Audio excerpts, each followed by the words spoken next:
Well, here I am again.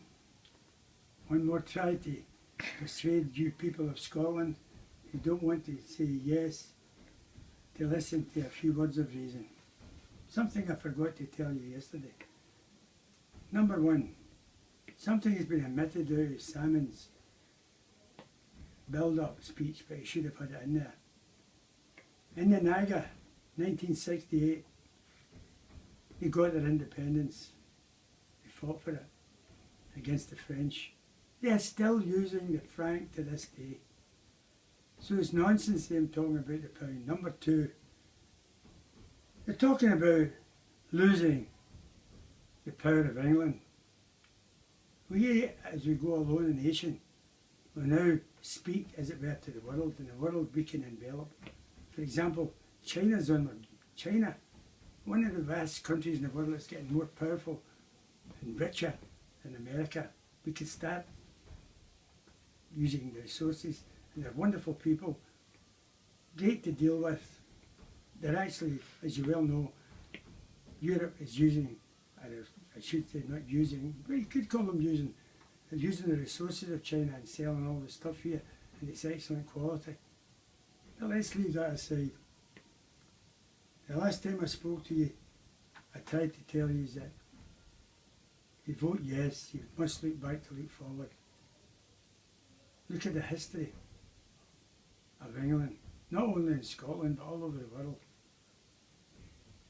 Now let's turn to a man called Mr. Galloway, George Galloway. George Galloway reminds me of people like good union men, who were good union men.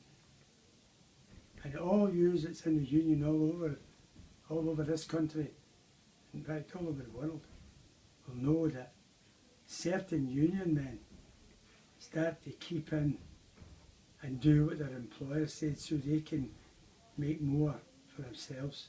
And I believe that Galloway is now in cohorts with the capitalist capital of London and doing what he's told that he's going to get the boot because the way he squeaks is terrible. He's not a Scot.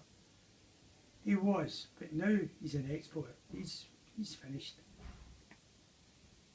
I'm going to read you two poems that will encompass what I believe is happening to Scotland. Number one. You heard one yesterday. Listen to this, and listen to the words carefully. Oh, bonny Scotland, how I love you, but I think you've lost your brains. For the wealth of our small nation is all for England's gain. All the billions from our oil, that black gold from Scottish ground, yes, it flows on down to England, there to feed the English crown. Those who died there at Culloden would turn now in their graves, these men who fought for freedom that they not be English slaves. Oh, for God's sake, read your history. England's greed is written there. They've been taking since Culloden.